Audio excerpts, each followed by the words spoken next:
Check, check. Good morning, everyone. I think my mic is working now. Yeah, seems like it's good. Happy Wednesday, everyone. We're just gonna wait for a couple more of the participants. Give them a couple extra minutes, so take the time to settle in.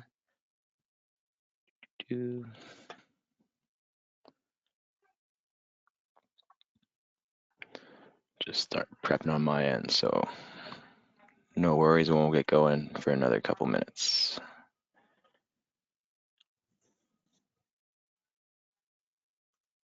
Perfect.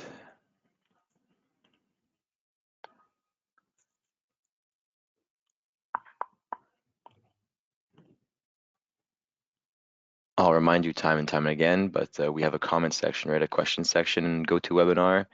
Unfortunately, this app doesn't let us have a two-way communication with mics, but you can chat with me. So any questions, I just open the pop-up view of the questions chat. So please feel free to ask away if ever I show something or you want to dive a little deeper into a feature we go over.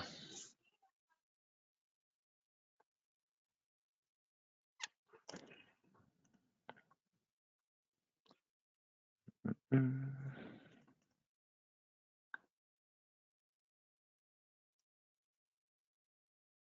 had a little list of participants, so we're just going to wait to get closer to the number that I have here of signups, and then we're going to get going.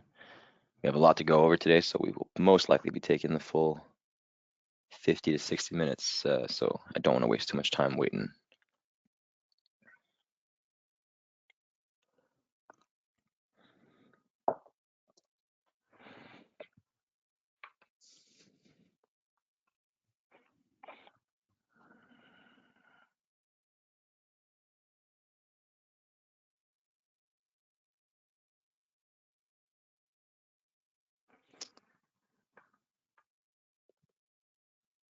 One last minute. I won't wait till the full 05 there, but we'll get going at 03, and then we record these and put them on our website. So if ever one of you have to leave and miss a part, you'll be able to have access to that. And then quite useless for me to tell others that aren't here to get the website because they're not there. Okay.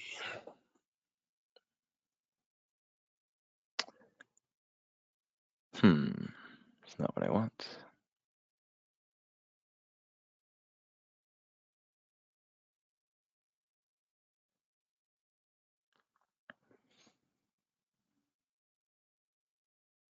There you go.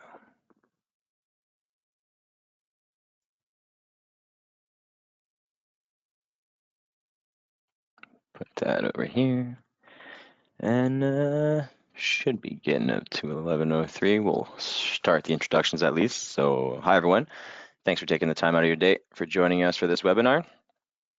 If you didn't catch the title of today's webinar, it is going to be on the account configuration. So we're going to sweep through the whole settings and make sure that everything is clear. We do have tutorials and other guides that you can follow along. So if ever, down the line, you don't remember something that went down today, you can always refer to our knowledge base that's directly on our platform. This is basically an owner's manual to Evolia. So just an FYI, if ever something, is forgotten, you still have a really good source here of knowledge. So let's dive right on in. Quick reminder, if anybody joined after I warned or after I stated it, there is a question section, so we can't chat, but please feel free to use that question section to communicate with me and to ask whatever you might have as questions. So as I introduced, the goal of this webinar will be to go through our entire list of settings here. So every field we will go over today. We're going to start off with the first one, top left, the general settings. Some of these get configured when you are creating your account. So if some of you, I might as well pop in here to show you, if some of you are on a free account or have started configuring your account because we have a self-serve wing to our platform, you have this guide that pops up that helps you kind of take off a little bit of that general settings list and a bit more of the account configuration. So don't be surprised if you go into your account and some of these things are already set up because you've already done so with that onboarding guide. Let's just go back into it. Let's say we'd be going in to make a little update, or just to make sure, double check everything is still good to go for our new year of operations or whatever the situation might be. So opening the general settings, the first page you'll get to is the company and the company info. Depending on your languages that you've set here, you'll have to enter everything once, twice, or 3 times, so that way it'll be translated for your employees. And that's why we have a tab here. So always French and English in our account. Strongly recommend you add your logos. That way it becomes more of a personalized work environment for your employees. When you invite them to the platform, they'll see your logo. When they're on their app and on the web version, they'll see clearly that it's their work account. So it's quite nice. This is quite self-explanatory. So depending on where you guys are situated, you'll be able to configure the time zone and then your date format, day, month, year. We can separate it in different ways, year, month, date, and then if it's columns or just dashes. So very, very straightforward as a setting there, depending on your preference. I like a 24-hour clock, but of course you can operate through AM, PM. So just a heads up there, all in your general settings from the company page. Quite straightforward. Let's skip on down to permissions. So very important here. The one who creates the account will by default be the account owner.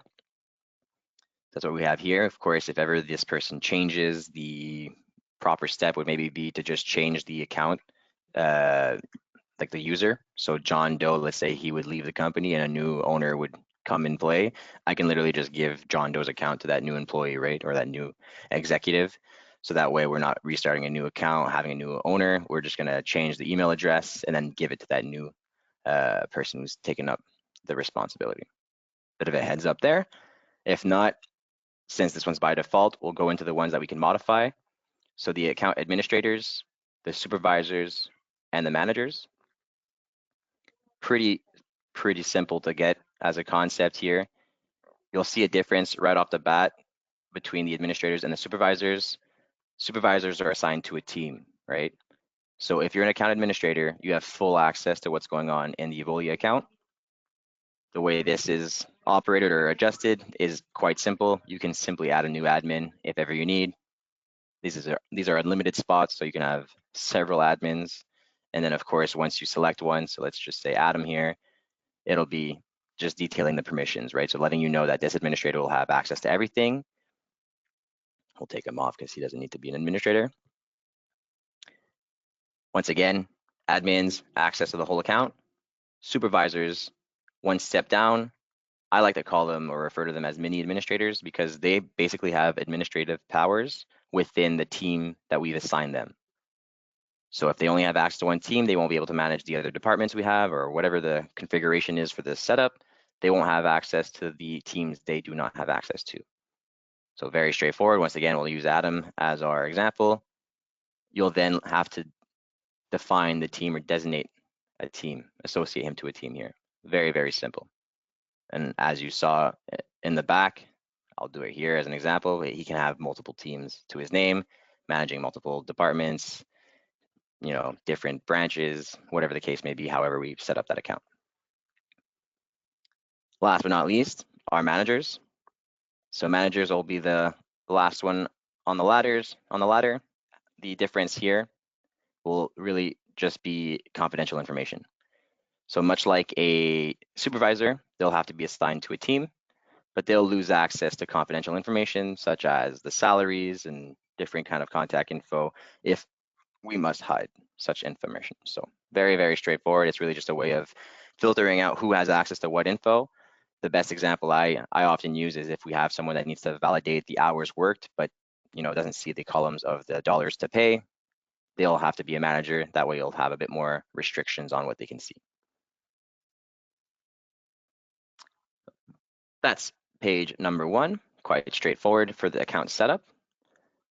I'll try to remind you every tab there, but if ever you had a question on company, please make sure to use that comment section or the question section. Moving on to privacy, another pretty straightforward settings page.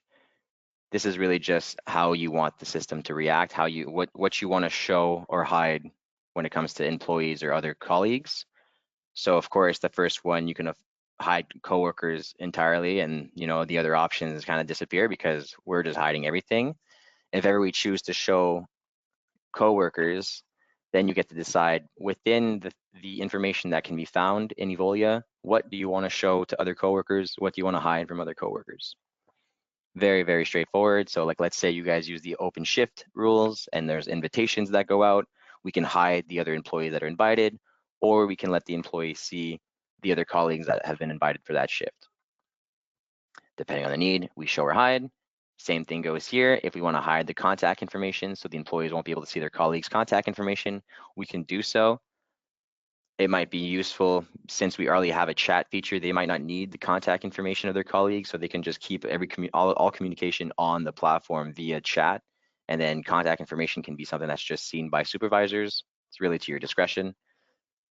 Schedules, depends on the need there too. If you want to have it hidden, of course, they'll be able to see with their coworkers that they're working with if that is not hidden. And then if ever they make time off requests, they can see who's covering, so on and so forth. Complete coworkers schedules again. So what you're seeing here is that you'll be able to see at least someone that's in one of their teams.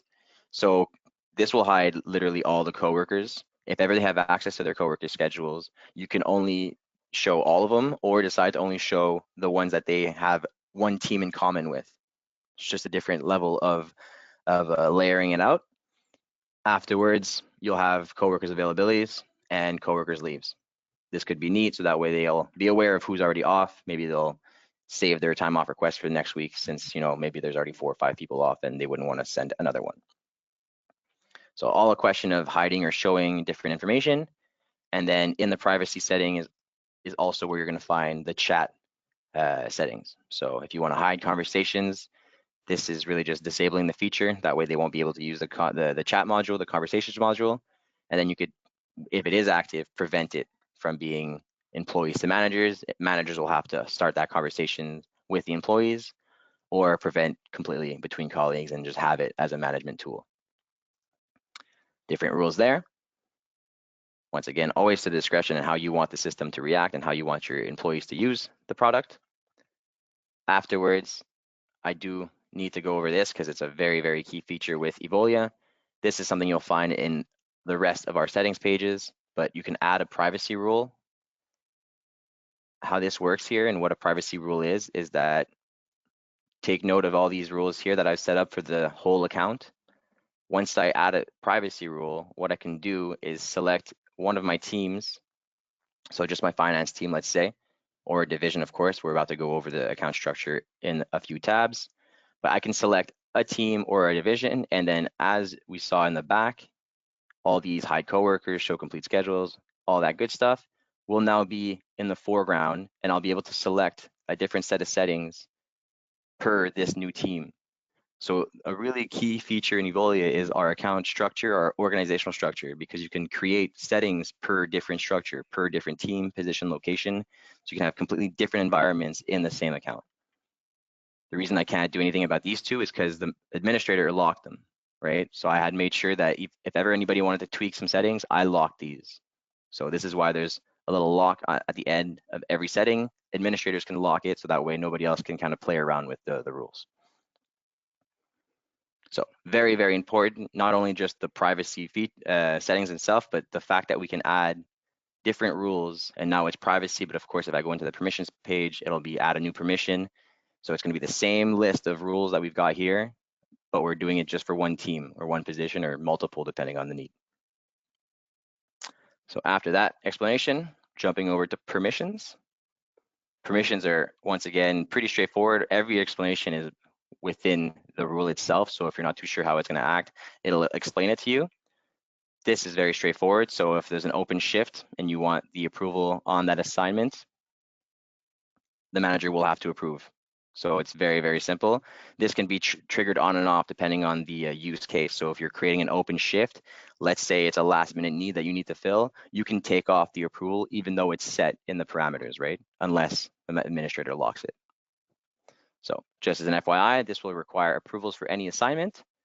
Afterwards, it's if we allow replacements or not. So if we allow it, then you have 2 extra settings to go through. The approval required. So you're going to see a very common theme every time we activate a setting. Do you want an approval for this gesture or not? And then once the this one is set, the next one will be for that replacement assignment. So how it'll work, do you want to be notified for the replacement request? Yes, you'll get a notification saying Jeremy can't make this shift. Do you approve this? You'll toggle accept, and then it's going to send invitations to the next person. Once that next person raises their hand, you can also set it to require an approval for the replacement. If you don't want two approvals, what you could also do is just have the approval at the last level, so that way automatically it's going to accept the replacement request, and then it'll find somebody, and then it'll show you, hey, by the way, we accepted this request. Jeremy's about to take the shift for, John. Is this okay? Depending on the need, depending on the management level, you'll have to go through this, either approvals needed or not needed, and then as you're seeing here, the different levels. So pretty neat. And then the next one down here are shift swaps. So shift swaps are pretty cool because what you can do now is not only just allow shift swaps, so enabling the feature, but we've added two features. So approval required for the shift swaps and approval required for the shift swap assignment is exactly the same as our request for the replacements. But if I go into the parameters of the shift swap itself, I'm going to go into a different tab so that way I don't lose where I am. The system now lets you set the shift swap itself in different ways. So there's swapping settings. You can make sure that no staff member between the two parties will go into overtime if one of them swap, right? So basically this will make sure that the list of employees that are shown as eligible for the swap are respecting their max hours. Nobody will go into overtime if this swap happens. And then of course you can set these little rules to allow swaps from people that don't work in the same position. So if that would be a situation, then, a bartender could switch with a server if ever that would be the case, depending on the need once again. And then of course, if ever that's not toggled on, the third one that keeps getting on and off is the score. So if some of you have been in the employee profiles already, we have a score per position setting. And then you can make sure that, like your 5-star bartenders are only going, 1 star down. So only your 5 stars and 4 stars can get invited, being 1 star less than the star that they already have, kind of thing. So it's just different ways of making it so that the system is not only suggesting people that are available for the shift swap, but also people that fit your qualifications for the shift swap. So very neat feature there. Since we're here, I didn't click on the settings for the replacement, but if ever you would need to, we can also set a delay, right? So if ever, you'd set like an 8-hour delay before a replacement request, that way, if ever anybody tries to pull a fast one the morning of, and this shifts in 4 hours, it's not going to work. It's going to block it, right? So this can at least help you from waking up to some tricky situations. Keep it to 1 day to make sure I'm not messing with my colleagues' demonstrations. And then we'll go back to our permissions page here. So swaps, just covered them. The next one down here is allowing them to have time entry creations or not.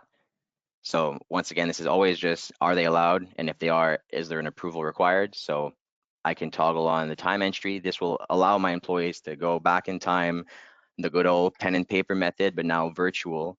So now how it is that instead of, at the end of the week, at the end of the day, they're submitting their time entries on a good old paper, they're going to just submit a time entry virtually on their mobile app saying that on Monday I work 9 to 5 in this team, this position, this location, basically submitting a time entry to their staff. And then of course, approval or not, I would strongly recommend approval. So that way, anything that comes in unplanned, you'll have access to a notification and you'll be brought there. Just noticed that I've got a question here that came in 4 minutes ago. Let me address that before I keep moving on. 24 hours to AM, PM, would that affect the current account, such as conflicting current scheduling or with HR and accountants? This would only change what you're seeing in Evolia. So changing it from AM to PM is literally just changing the way that the hours will show for the employees and when you're creating the shift. So instead of creating a shift that will look from 9 to 17, it'll be from 9 to 5, and it's literally just that. It's just a visual effect for Evolia account. It's not going to affect your integrations with an HR or pay system. This is literally just the visual effect, how it will be displayed for your employees. So having that 24-hour clock versus the AM PM. Let me just go over that again. If ever you had schedules created in the past, it will correct those. So like, if you look at last week's schedule that was in 24-hour clock and you change the AM PM, it's going to switch now. But there will be no conflicts with your payments and your employees with HR and accountants. Yeah. Perfect. And if ever there is, please contact support. There really shouldn't be. It's really just a visual effect to make it a bit more user-friendly. And then back down to this one right here, since we had finished it, as I said, toggle it on, approval. Shift creation is very similar to the time entry creation, but instead of actually submitting a time entry, the employee can create a shift. So they can create a shift in the future. Of course, it'll be unplanned, so it's going to send a notification if you wanted to, right? So if ever they're allowed to do such a thing, do you want an approval required for this action? Yes, and then that way you'll be able to make sure that everything corresponds with what you need for the schedule. So shift creation, time entry, they're quite similar. Of course, the shift creation, though, is really just creating that shift, much like if you would be creating for an employee, but they're creating it for themselves. As I say themselves, I want to bring that attention there. They can create their own shifts. They're still at the employee level. They cannot create shifts for other employees, other colleagues. So clocking here. This is a really cool one. I recommend this often, depending, of course, on the need. I see a lot in restaurants, but how it works is you'll allow the employee to clock in without having a scheduled shift. So if ever you're stuck last minute, somebody called in sick or some shift was dropped for X reason, you can tell Jeremy to come in even though he wasn't scheduled, and he'll show up at his punch clock. He'll be able to punch in a shift without having a shift planned for him or her. And then, of course, once again, anything that's not planned by the manager will trigger notifications. So you'll need that approval required for any created shift, and then you'll get prompted to come and validate, adjust, or refuse that time entry or that shift that was created by the person that was requested to come in. So very, very straightforward feature. If ever we have time out of the settings, I'll show you how it works. It's really just punching in, and then the system will tell you that there's no planned shift. You want to create a shift and then have the manager validate it. Quite straightforward.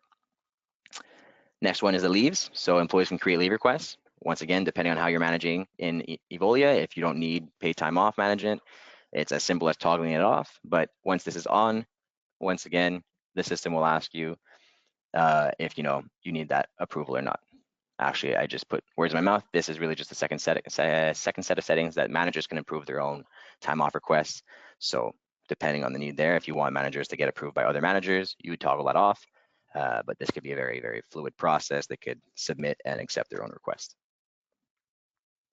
I don't think I have to bring your attention too much to this, but just to show you again, permissions is there. So you'll see the majority of our settings will let you set a general set of rules for the whole team, for the whole account, or if you need to be a bit more specific, you can be by department, by team, by position, by location.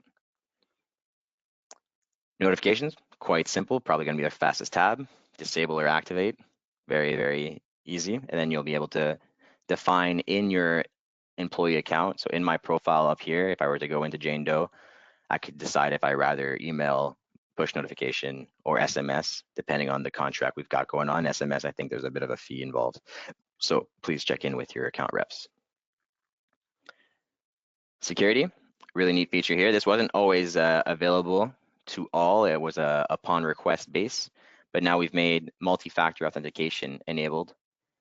Very neat feature here. How it will work once you enable it is that it'll ask you to set it up. I'll skip that for now because we're in the sake of this demonstration. Of course, now it remind me later. I put myself in it. But basically how it works is that it's just going to ask you to set up that multi-factor authentication, either it's an email or a phone number. And then once you sign in, it's going to ask you to confirm, right? Just turn that off to make sure. There are quite a few that use this account for demonstrations, and I could set somebody up for a bit of a surprise there.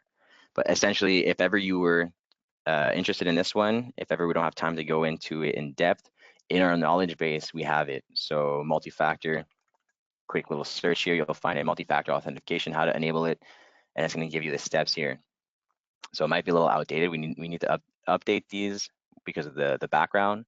But as you see, it's very straightforward in the sense that once you activate it, it's just going to show you, of course, which employees have it active and how they have it active. So is it by email or by phone number? You'll see a phone that they're doing their MFA, multi-factor authentication by phone. That's literally it. So the step that I skipped was really just setting up if I want it on phone or on email. So pretty cool feature. We're coming soon. I probably shouldn't say it, but we're coming soon. Very, very, very, a lot of focus on, sorry, that wasn't good English there, but there's a lot of focus on single sign-on. So stay tuned for that. Hopefully going to be able to deliver that within the next month, I would say before the end of the year. So yeah, security there. Please don't take my word for that, by the way. It's really just a teaser.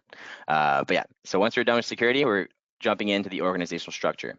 Very, very important. As you saw in the settings, we can have different rules per different structure that's needed. So just to give you a quick explanation of what we've got going on, an Evolia account can use 5 elements. So it's divisions, teams, positions, locations, and if needed, sublocations. A basic account usually uses teams, positions, and locations. So it really depends on what you need and how you need to like either report or just structure the whole account. But the brief explanation for this is really looking at the divisions I have here. We use one demonstration account to target the different industries we serve. So if I were to open my entertainment division, I'll find within that division the respective teams being, service and maintenance. And if I open my team, I'll find the management squad of maintenance and then employees, of course. And within that team, what's the other associations being locations and positions. It's very straightforward when it comes to the team position location. If we need to make it a bit more complex, as we're seeing here, we use the divisions and we make different kind of segmentation in the account. We can have different store branches, different units completely in the same Evolia account. And these are all tags. So when it comes to teams, positions, and locations, all the employees will have their set of qualifications. So I know that Francois is in the maintenance team. He's probably, I'm not really sure what pink is. I think it's a sanitary maintenance or whatever the case is, but basically they all have these tags in the account so that when we select a need for a shift, the system's going to tell you who's qualified, who's available. So this is very important to get right because afterwards our settings can be matched by structure. And then of course, something that needs to be stated is this complex structure with a lot of divisions and multiple teams is something that's accessible on the paying account, right? So if you're on the free version, you're going to have a bit of a star icon here to add a new team, to have multiple teams. That is something that's offered in the business plan or enterprise plan. So that's what we've got for divisions and teams. Of course, these are unlimited right at this point. So especially on a paying account. So if ever I wanted to add a new team, as straightforward as adding the team, you could set a different time zone per team and then the association. So what team, what positions, what locations are involved in this team. I'll just give it a bit of a name there and we'll set it here just to show you the next page. And then of course, it's French and English, we need to be fair. And then if ever we'd need for the integration code for an HR system, a payroll system, we'd have that field there. And then that little arrow down here would let you add new divisions, just an FYI. Beyond that, positions, also pretty straightforward. It's very self-explanatory as well. It's the set of skills, right, that you'll have to manage. So as you can see, we have construction workers, restaurant workers, all that good stuff in this account, but you can see the bus boys, beneficiary attendants, assembly line workers. It's really to the discretion of the user, whatever you need as a structure, as a skill set, you'll be able to create. So it's all custom fields. I'll use one that's already created actually, because then I get to just click around. So it's really just the custom field. If you use us for recruiting, you can of course set a job description, like a template of the job description. So that way, every time you post a new job offer, you don't have to write one up. It can have a default template and then you could tweak it per the need. And then of course, while you're creating a position, you can associate it to teams and you can enter members that are qualified for this position. And once again, in the advanced parameters is often where you're going to find integration codes, abbreviations for the different way you want it to show up on your schedules. So just the more behind the scenes kind of parameters here.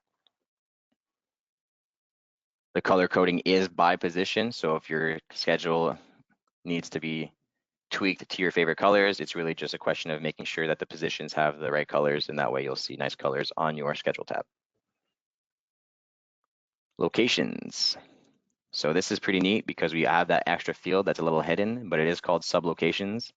So if I take my work site here for my construction workers, you can see that, of course, work site A is the main work site. I just lost my screen here. 100% to save our eyes. Work site A has the address, all that good stuff, and then you can see that has sublocations. So for the example of my work site, zones, it could be projects, it could be really whatever you need, room numbers, floor numbers, as you wish. And then this just gives you a lot more detail to the employee. You'll have the address of where to show up and exactly what room, what floor to be on. So a fifth level of detail basically with the sublocation. If I were to just add that, since we went through the other ones, I'll edit one of these.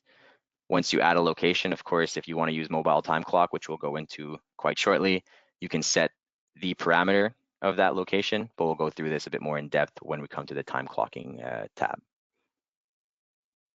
Once again, if ever we use Evolia for recruiting, we can set specific logos for specific locations. So if you're hiring, let's say you're managing 2 different branches that have completely different logos, you can have that set up so that way when you're publishing for branch A and versus branch B, they'll know exactly who they're applying for with the help of the location and of course a different logo.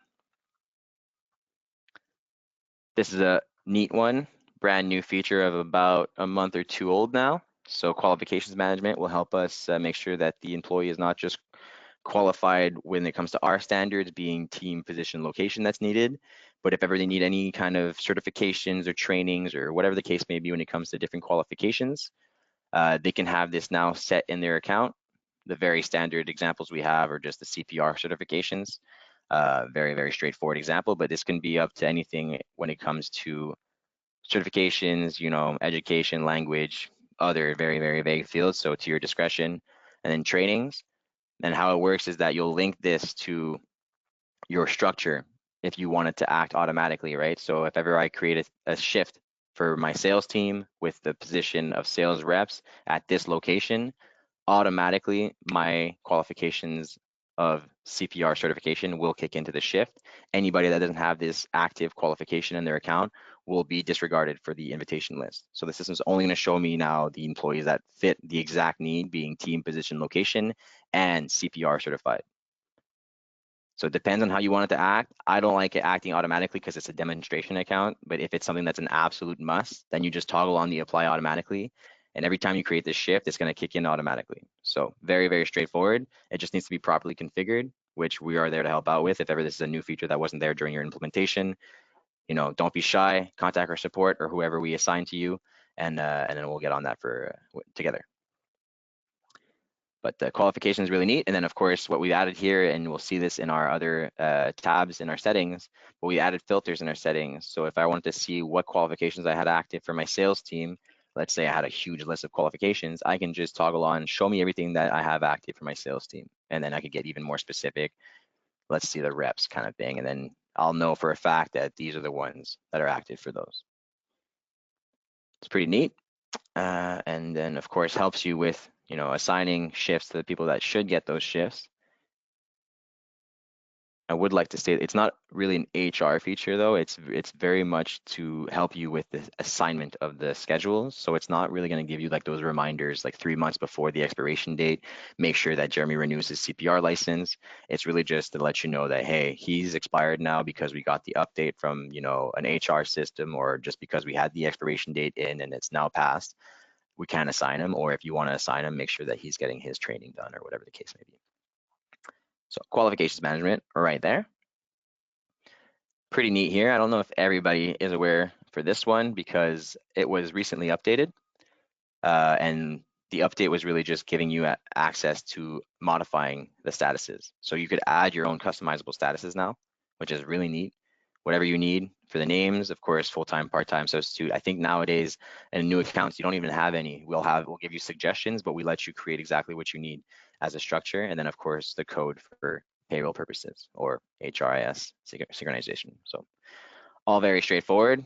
Of course, I think as you see here, this is probably what a new account will look like. You'll have that full timer and then you'll be able to add and remove others. As simple as that. Our recruitment settings. So recruitment's a new feature from 2023, a new module, I should say. Is completely separate from scheduling or can be synchronized. So it's pretty much its own platform. How this will work really is just setting up your about your company page. So this is very much like when you apply for a job and you're just seeing a job description, but not only the job description itself, but about the company, a little bit of a deep dive on like their values, their culture and all that. So you could add your company URL, so that way when they go on the Evolia map to shop for shifts, they'll see and can be redirected to your company URL. Industry always helps, so that way they can use filters, so they can filter off by the industries they want to work with, filter the healthcare industry, then boom, they'll see all the jobs in that industry. And then about us, of course, mine's a demo account, so we didn't get fancy, but you can have that about the company description right here. Very straightforward. Next is our pre-screening questions. So of course, Evolia, our spin on recruitment is really unlocking the candidates that are qualified for you. So it's really not just like, you pay for a lump sum of CVs and the majority of these candidates are not qualified, not available, not interested. You're going to unlock or you're going to receive those candidates of people that are near your location, because it's all on a geo-tagged map. It's all interactive as well. So it's going to show candidates the jobs that are near them. Once they apply for it, it's not only just, hey, here's my CV, I'd like to work for you. We can also set pre-screening questions to make sure that before we unlock this new candidate, we're guaranteeing ourselves that they're qualified for our need. So the pre-screening questions, how they work, there are two different types of pre-screening questions. So if I just go and edit one of these, criminal record, let's just go for it. I'll edit the criminal record. How this works is that, of course, this is a custom field. Name it however you want. Okay, there's a job offer with it. I can't do it. I'll do it in that one. So I want to know if they have experience. We have suggestions, but once again, custom field. Go in English though. Do you have relevant work experience? As a boss, I'd like to put my ideal answer to yes. Could be no, doesn't really matter. And then, well, does matter, but in this example. And then afterwards, the two types of questions we'll have are the must-haves and the nice-to-haves. So it could be a nice to have relevant work experience, but it might not be the deal breaker. So, kind of thing, you kind of just structure your questions the way that you want it and how you'll filter your candidates. Of course, add as many as you need. And once that's saved, you'll have those pop up in the candidate application process. So they'll be able to trigger what was, or answer, hopefully, accordingly. And then afterwards, you'll have that nice percentage or a nice list of who answered how, and then you'll be able to decide who you're unlocking. So once again, this is more on the settings. There's going to be a recruitment webinar in the next weeks. I think it's either the next one or the one after that. So I don't want to dive too much into the visuals of that because we have still a lot of settings to go through.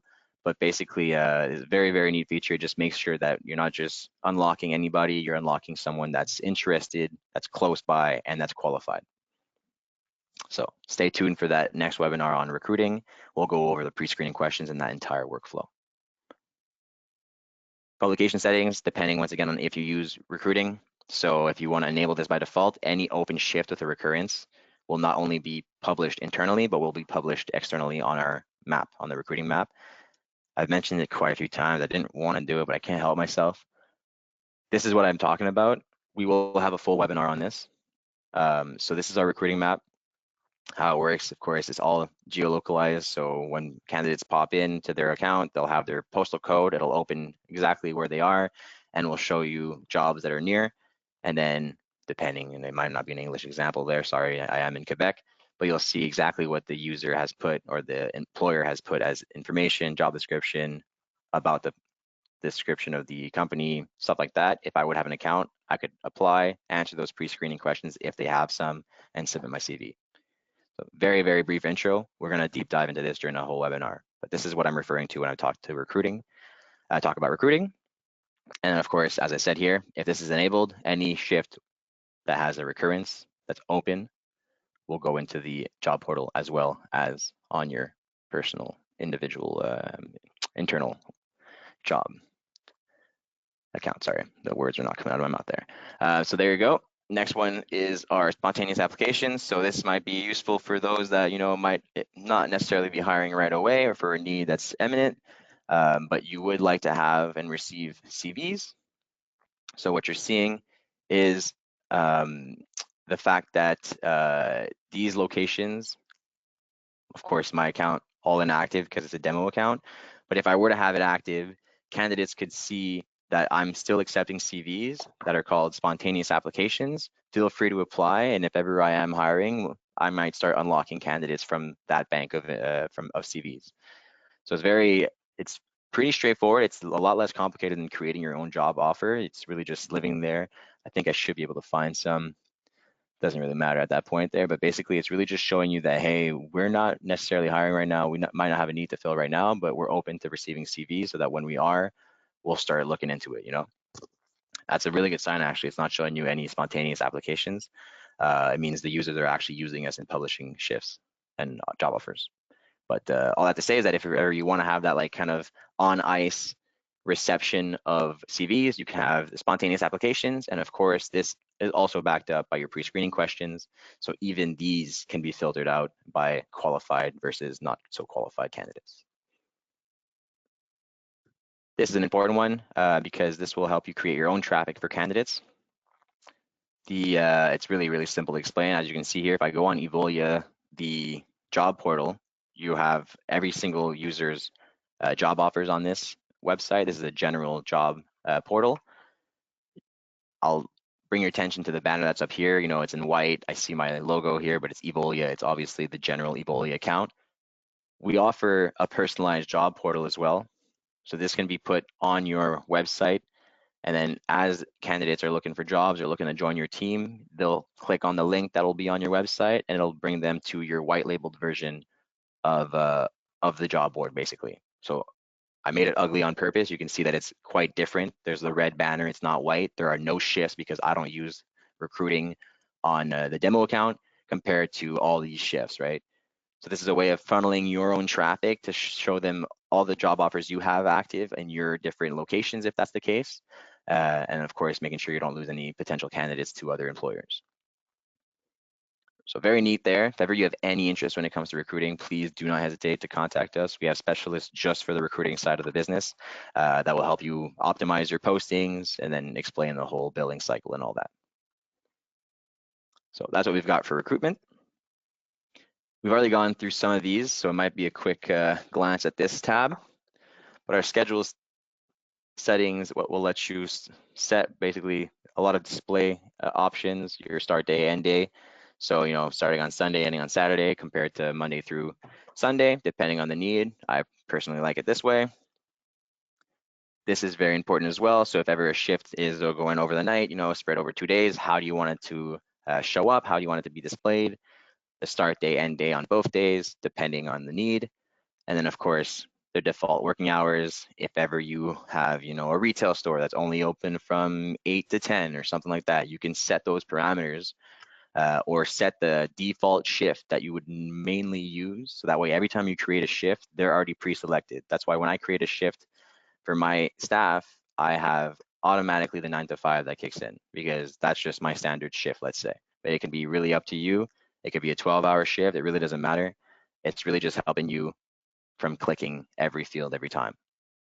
So if you have a default shift that you use the most, you can set this that way. And then same thing goes for default breaks. In that shift creation, if I would have scrolled down to the breaks and I would have added a break, I wouldn't have had to select the duration of that break. It would have been 30 minutes by default because of the setting.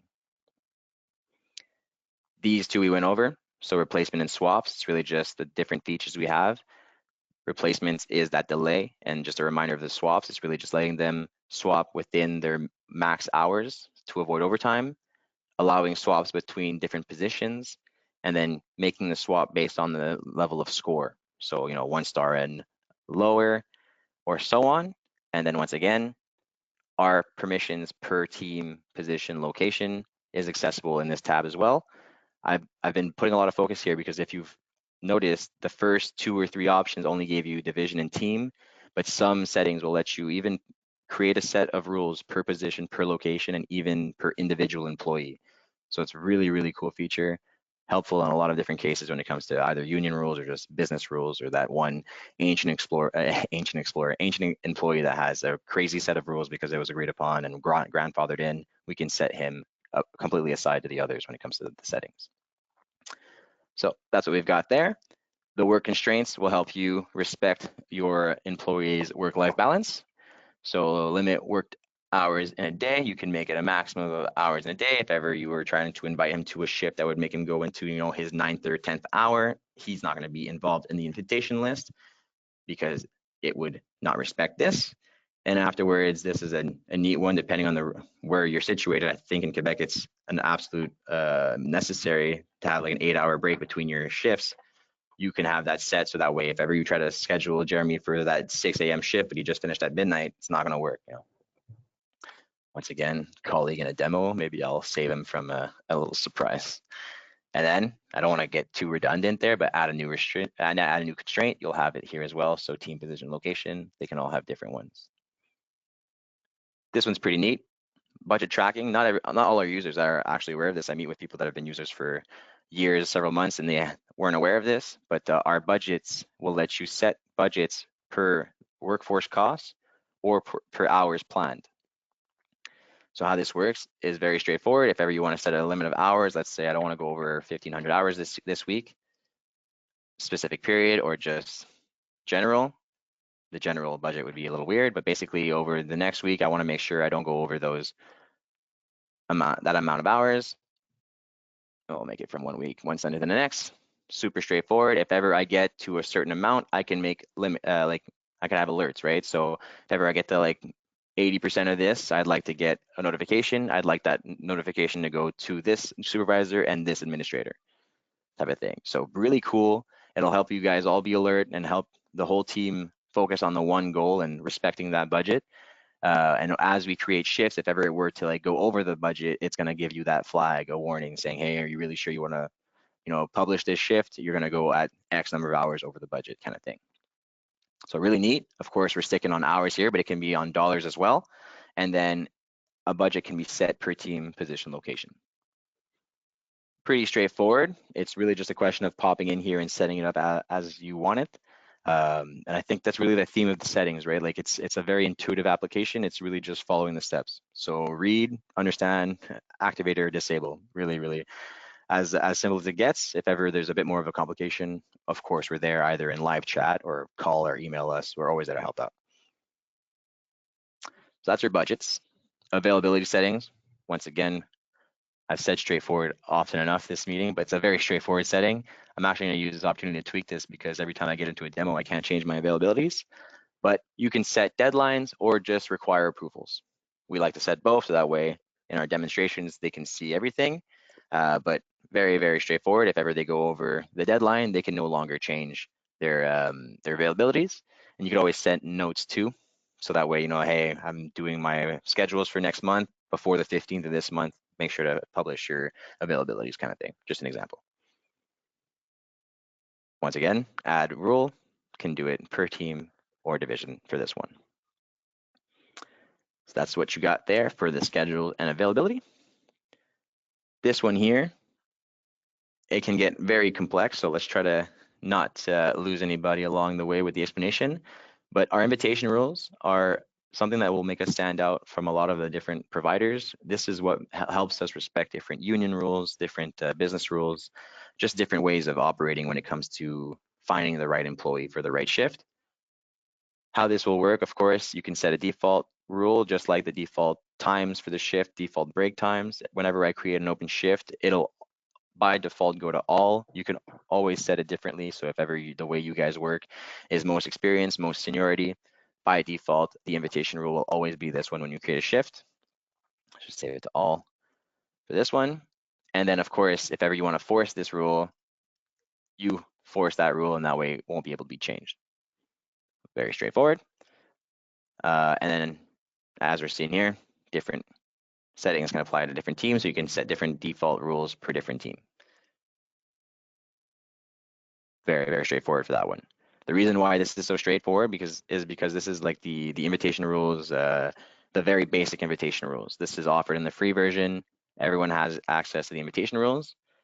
If we need, we can go a little bit further into this feature and have advanced invitation rules, which is something that's only offered in the paying version, right? So standard will be very, very straightforward. If I take an example here of my most senior first, something that's already built by default in the system, the way it's going to work, of course, give it a name, give it its level of priority. So being most senior first rule is going to go through seniority, most or least seniority. You can see the different options that are available. So you can go through score as we spoke of during the shift swaps, different little options there. The custom will let you create your own list.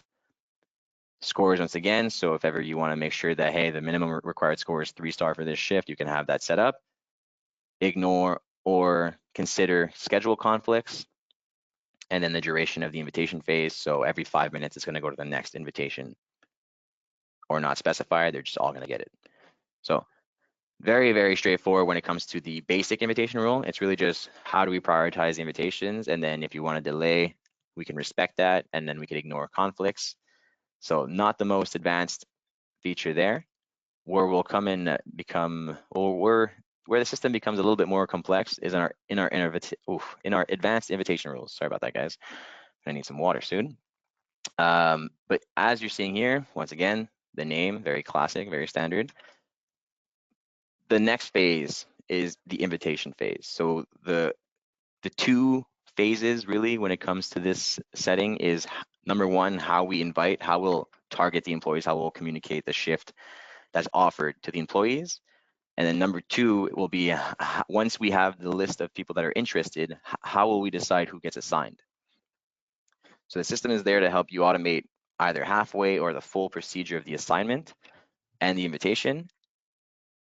Brief explanation here. What we're doing is creating phases, right? So depending on the need, it can just be one phase or it can be 2 phases. An advanced rule will let you set that level of priority just like we saw in the regular rule. So if ever it's, once again, let's go with most senior first. We'll just give it a 5-minute delay, give them a chance to answer.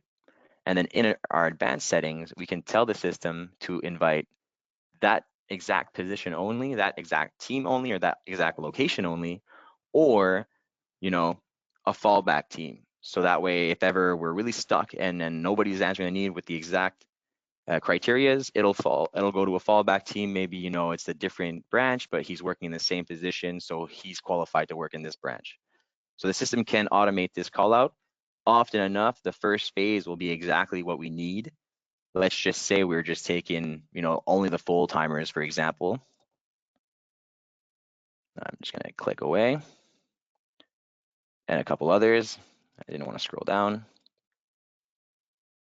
If ever you wanted to respect different things like the minimum hours per week, maximum hours per week, we can configure that as well. Same thing goes for pay periods. This is the same as what we saw earlier, so you can choose to ignore the schedule conflicts and or their availabilities. And then last but not least, in the first phase, how much time do we give before we go to the next phase? How much time are we giving these first candidates for the shift time to answer before we skip to the next phase? And then maybe we'll go to, you know, least worked hours or whatever the case may be, least experience or whatever the case is. Really, it's really, really up to the discretion of the user. Basically, it'll be set by their rules or their union rules. Let's just keep it to most seniority again. My eyes are betraying me. But then you could mention, you know, like maybe it's not just this position we need. If we're stuck, we'll go to a fallback position. And then instead of just the full timers, let's open it up. So it's really just a way of targeting the right employee at the right time, depending on your business rules.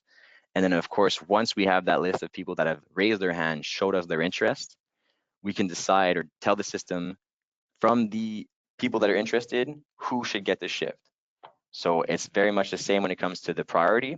We'll once again maybe signal out the seniority, and then maybe a second level of priority. If we go with the least hours worked, would be a smart way of going about it. So you'll go to the most senior that's got the least hours. You're going to be avoiding overtime. Just a very general example.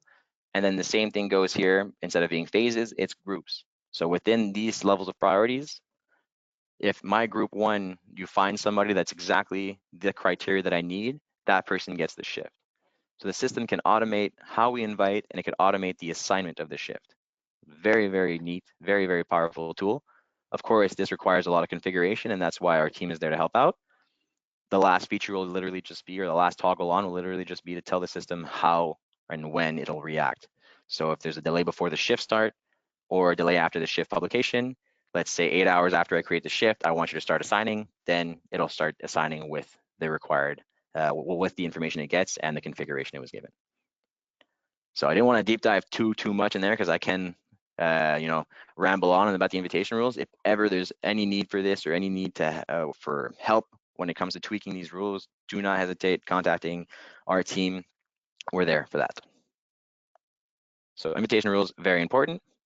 employee mobility afterwards is basically what we were just talking about with fallback teams, right? So the first things first is really how it'll work. So if you want your fallback priority to go from team, position, location, you can make it go different ways. It's just the way our structure makes the most sense in my account. But if ever I find nobody that works in the same team, it might go to somebody that works in a different team in a different position. Let's just say that's kind of what works here.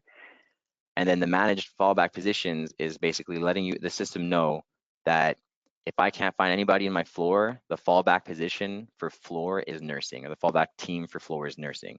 I'm in the team section. So it's very straightforward. It's literally just the configuration of, hey, if my administrative assistant can't make it and I can't find anybody that's qualified, who's my fallback position? Let's just say it's my advisor. So this is all stuff that we usually configure with you during implementation, but a really cool thing with Evolia is that you have full access to your settings, so you can change this up, tweak it around, update it if needed. So this is what I was mentioning earlier with the invitation rules, the same exact team, position, location, or the fallback team, this is where it comes from. Payroll management, so quick jump into here. What we're seeing is just the pay frequency. So yeah, the 4 options, weekly, bi-weekly, bi-monthly, and monthly. Set your first pay date, so that way it'll follow fluidly and once you've created your implementation or started your implementation. And then this kind of ties into how we had a feature for how it'll show visually. So if you have a night shift that goes over 2 days, you can set it for the start day, the end day, or on both days. More importantly, though, how will it react on your time entries, your time sheet, and then for payroll? So if ever a shift will be, let's say your pay period ends on Friday night, and then there's a shift that touches Friday evening and then Saturday morning, do you want those hours to be on the start or on the end of the shift? Quite straightforward. You have both options there. We're not going to go too crazy in detail in this one, especially that I see that we're getting close to the end of the webinar plan time. But we're gonna have, if it's, as I said earlier, if the recruiting isn't the next webinar, it's the next one after that, and the one that won't be recruiting will be on your time off categories. So we're gonna have a full webinar just on time off categories. To give you a brief explanation, a brief look at it, if I edit this vacation leave, the first thing, as we've seen in all of our settings, is the name. What's really neat about Evolia is that we can change the unit of measurement. It's not just because we can do so internally, we can convert it. So if it comes in from Bamboo HR in hours, we can keep it in hours or show it in cash or days to make the employees' lives easier. And then of course, the workday duration of that leave. So 7.5 hours. In my case, whatever your discretion will be, you will have that to your discretion. Sorry about that, not the right term. Anyway, what we got here afterwards is really just your icon. So this just makes it a lot more personalized. In your timesheets, you won't have to click on the umbrella to understand that the umbrella means a vacation day, compared to like the little virus here. We named it COVID, pretty funny.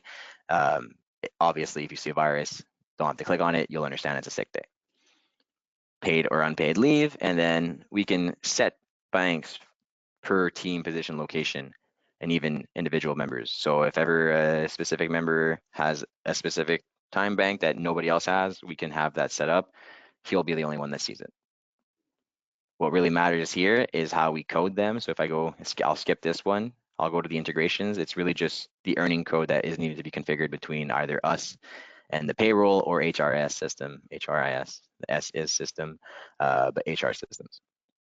And as I said, the bank unit will have to be mentioned, and then however we want to show it is that first setting I had. So if it comes in cash, I could change it in days or whatever the case may be. Just a quick look at this one. You can set default reactions to the shift. So if ever a leave request impacts the shift or has a shift involved in that leave request, I don't want to have to think about it. If I approve that leave request, I want it to go in replacement automatically. So you can set it to do so. The other options would be to just ignore the shift, cancel the shift, or convert it into open, which is very similar to a replacement feature. Basically, it'll just look for the next qualified employee based on the invitation rule that you set it. And afterwards, really just the specific settings for that given time bank. So a vacation request, there's a delay of 15 days that needs to be respected. You try to pass one for tomorrow, it's not going to fly. And same thing goes for the different rules that can be set per different bank. So, approvals, Entering the leave value is something I suggest often, so that way it'll deduct as you approve instead of approving a value of 0 and then the bank doesn't adjust. This makes sure that that field is mandatory. Very, very brief explanation there, and brief for me is never that brief. I'm quite detail oriented, but we're going to have a full webinar on this one. Same thing goes here for premiums. Just to give you a quick glance at it though, we can create premiums that will be automatically added to the shift based on its configuration. So the different options for the calculation, fixed amounts, hours added, hourly rate multiplier, or just a rate bonus. Then of course the value, all customizable. If you need to include certain required hours for that premium, or if you want to lock that premium, you could do so. Integration code, very important, as I said, for the time banks. And then how this premium applies. So the first question is really just, is it live right now or on a specific date? I can tell that my business rules or my conventions, my union rules are going to change next month. I could set it in advance, or just live up. This is right now active. Is it a day of the week or a specific day of the year? And then as you're seeing, I picked the first one probably. So weekend, Saturday, Sunday, it's on. We can have time frames as well. So if it's a night shift premium, after 10 o'clock, it kicks in until 6 a.m. kind of thing. So all things that are configurable, any shift that touches these time frames will have this premium automatically. And then I can set it where it will react to a certain type of shift or employee status. And then once again, team, position, location. So if ever it's only set for my sales reps and I make this type of shift, Saturday from 11 to 4 for my warehousing team, well, they're not going to get the premium because it was only set for my sales reps. It would probably be vice versa. As I realized that the warehousing team would probably be overnight, but I think you get the gist. And then of course, this fancy little button will let it apply automatically or not. So it's quite a brief intro there. What's neat is going to be that full-on webinar on this. We're going to show you how it reacts, how it'll kick in automatically, and how you can add spontaneous premiums and such. Same thing goes for your overtime rules. We won't go too much into it, but once again, it will be applied to either a status, the team, position, location, or even individual members.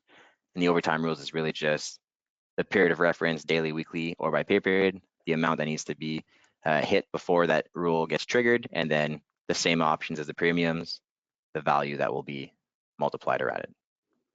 We can bank overtime or include leave in this calculation. I'm hurrying up now just because of time. I don't want to keep you guys for your whole lunch break, but keep in mind this whole section, payroll and time off, there's going to be a webinar coming in. This is pretty quick.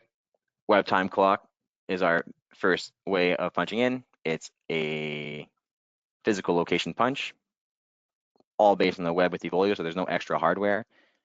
The employees can use their PIN numbers or the phone numbers on the account to punch in. If you need, we can also have photo validation. So at the end of the punch procedure, if you have a webcam or a front-facing camera on your tablet or Apple device, it'll take a quick selfie of the employee, and then you can see that, there is no buddy punch going on. Jeremy's punching in for Jeremy and not Sarah, let's say. That's punch option number 1.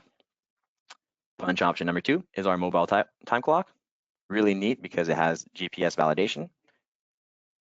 The reason why we need GPS validation is because it is on mobile, so people can punch in from wherever they are.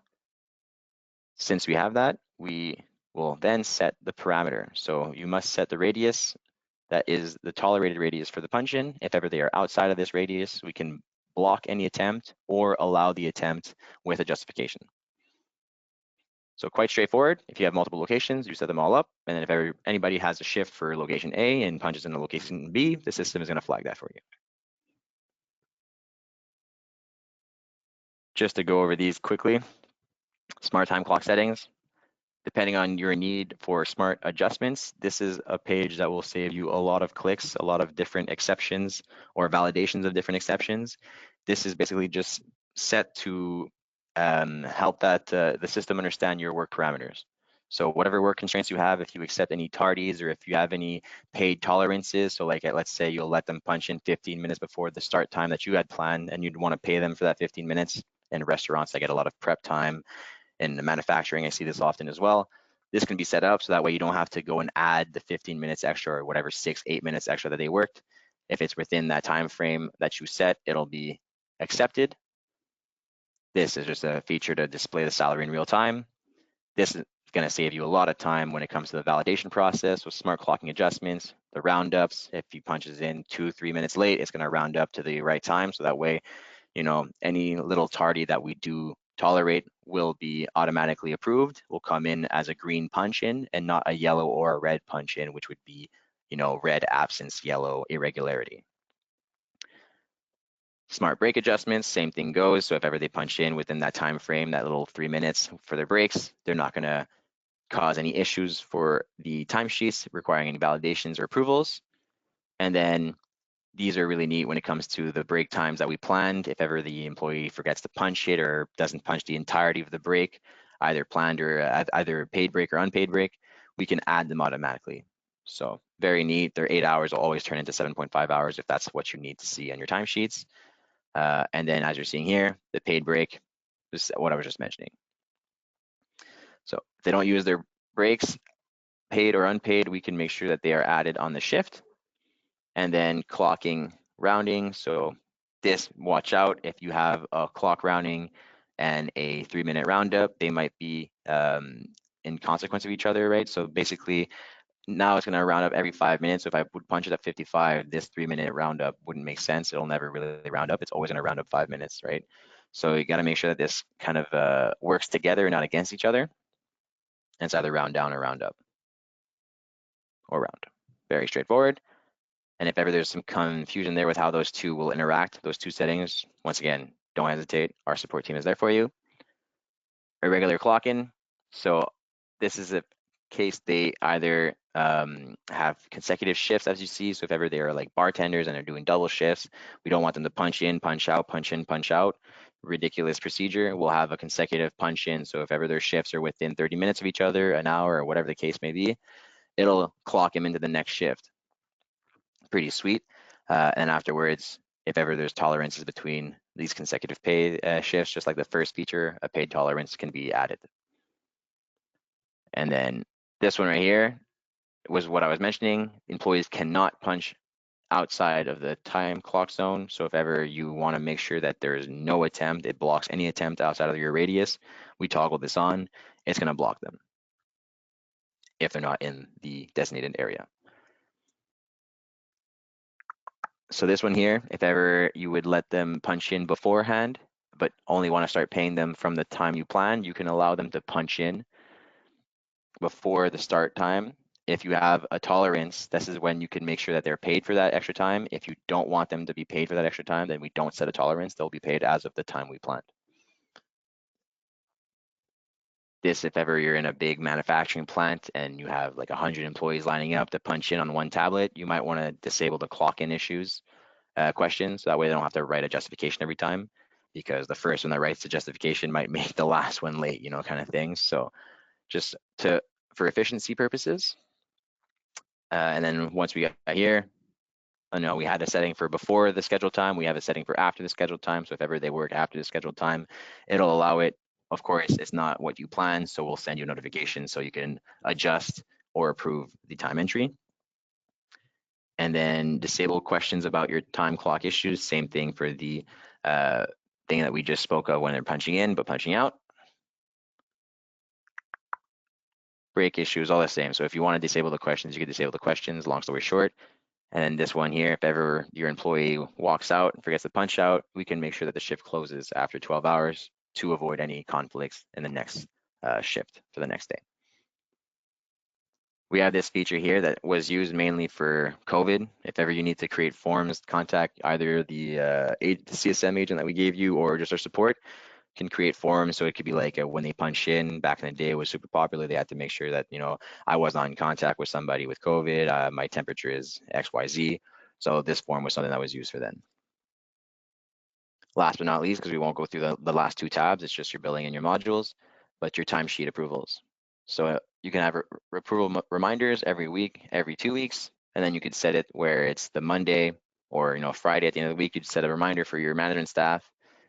If ever you need a second reminder, as you're seeing here, we'll send to the manager whose the timesheets are not validated. So it's really just keeping everybody on the same page.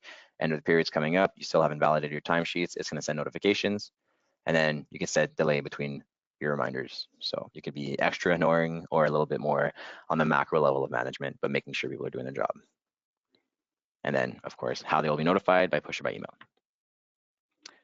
So I thank you all for bearing with me during this lengthy webinar. It is maybe not the most exciting and dynamic one since we're just going through all the settings, but it is an important one and it will be recorded. So if ever anyone missed parts, you will be able to find it on our website. Since we are at 12:09, I'll keep it open for like a minute or two if in case the remaining participants have questions, but if not, I'll send you guys on your way.